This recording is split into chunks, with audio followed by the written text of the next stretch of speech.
മാഷിന് B L സന്തോഷമായി കൂടിക്കാഴ്ച നടത്തുന്നുണ്ടോ? ഞാൻ പലരെയും നേരത്തെ കണ്ടിരുന്നു, ഇപ്പോഴും കാണുന്നുണ്ട്. ഇന്ന് കാണുന്നുണ്ടോ? പലരെയും, അവരും ഒരാൾ മാത്രമല്ല, പലരെയും നേരത്തെ കണ്ടുകൊണ്ടിരുന്നത്. ചർച്ചകളാണ്, കൂടുമാറ്റം വല്ലതും ഉണ്ടോ? നിങ്ങൾക്കൊരു ഒത്തിരി കഥ കൊടുക്കാം. ഞാനൊരു 50 വർഷമായിട്ട് ഇവിടെ ഉള്ളതല്ലേ, 10-20 വർഷമായിട്ട് ഇതെല്ലാം നേരിട്ട് കണ്ടുകൊണ്ടിരിക്കുന്ന ആളുകൾ. ഇനിയാളെന്നല്ല, ഒത്തിരി പേരെ കാണുന്നു.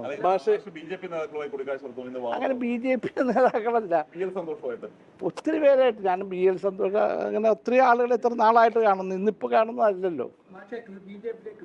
ക്രിസ്ത്യൻ റീച്ച് പരാജയപ്പെട്ടത് പിന്നെ മാഷിൽ കൂടി ഒരു ലാറ്റിൻ റീച്ചിലേക്കുള്ള നടപടിയാണ്. അത് അവരോട് ചോദിക്കണം. മാഷ് എന്നോടെ കൊച്ചിയിലെ ഒരു വിജയത്തുമായിട്ട് ബന്ധപ്പെട്ട ഒരു കാര്യം പറഞ്ഞിരുന്നു. കൊച്ചിയിൽ ഒരിക്കലും പരാജയപ്പെടില്ല അത്ര, പക്ഷെ കൊച്ചി വൻ പരാജയമാണ് ഉണ്ടായത്. തീർച്ചയായിട്ടും കൊച്ചിയിലെ പരാജയം സീരിയസ് കാര്യമാണ്, അതൊരിക്കലും പ്രതീക്ഷിച്ചതല്ല. ഈ തിരിച്ചടി, മൊത്തത്തിലുണ്ടായ തിരിച്ചടി ഇപ്പോൾ പല പല കാരണങ്ങളുണ്ടല്ലോ. പല വിമർശനം ഉയരുന്നുണ്ട്.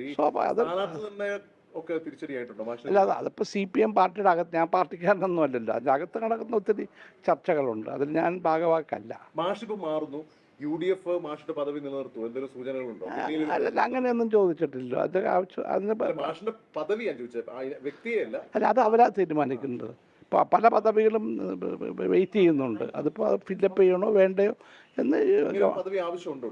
അത് അവർ തീരുമാനം, ഓരോരുത്തർ തീരുമാനം. മാഷിലൊരു വിലയിരുത്തലുണ്ടോ? അല്ല, ഓരോ എല്ലാ സ്റ്റേറ്റുകൾക്കും പ്രതിനിധികൾ ഇവിടെയുണ്ട്.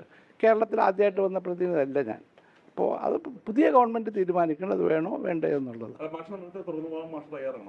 ഇല്ല, ഞാൻ അത് ചോദിക്കാത്ത ചോദ്യത്തിന് മറുപടി വരേണ്ട കാര്യം കോൺഗ്രസ് ആയിട്ട് എല്ലാ ബന്ധങ്ങളും വിട്ടാളല്ലേ?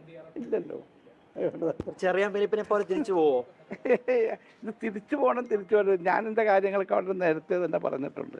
എനിക്കൊരു പ്രത്യേക സാഹചര്യത്തിൽ ഒരു വർക്ക് ചെയ്യാനുള്ള സാഹചര്യം കിട്ടി, അത് പ്രയോജനപ്പെടുത്തി. ഈ വിജയം കണ്ടപ്പോൾ UDF-നൊപ്പം ആയിരുന്നെങ്കിൽ എന്ന് ചിന്തിച്ചിട്ടുണ്ട്? അങ്ങനെ ചിന്തിക്കേണ്ട കാര്യമില്ലല്ലോ ജീവിതത്തിൽ. ഞാൻ ഒരു 10 വർഷം മുമ്പായിരുന്നെങ്കിൽ ചിലപ്പോൾ മുഖ്യമന്ത്രിയായെന്ന് ചോദിച്ചാൽ ഇവിടുത്തെ കാര്യമുണ്ടോ? ഇല്ല. അപ്പം അതൊക്കെ ജീവിതത്തിൽ നമ്മൾ ഇത്തിരി കാര്യങ്ങൾ കാണുന്നു. VD സതീശൻ മികച്ച പാർലമെന്റേറിയനാണ്, മികച്ച. ഞാൻ എൻ്റെ വിദ്യാർത്ഥിയാണ്, എനിക്ക് ചെറുപ്പത്തിലെ അദ്ദേഹത്തെ കുടുംബത്തെ അറിയാം. നെട്ടൂരുള്ള നമ്മൾ മിടുക്കനാണ്, പഠിച്ച കാലത്തും, അതിനൊന്നും തർക്കമുള്ള കാര്യമല്ല. മിടുക്കിനെ നമ്മൾ അംഗീകരിക്കുമല്ലോ, അതുകൊണ്ടാണല്ലോ അദ്ദേഹം ഇപ്പോൾ മുഖ്യമന്ത്രിയായത്.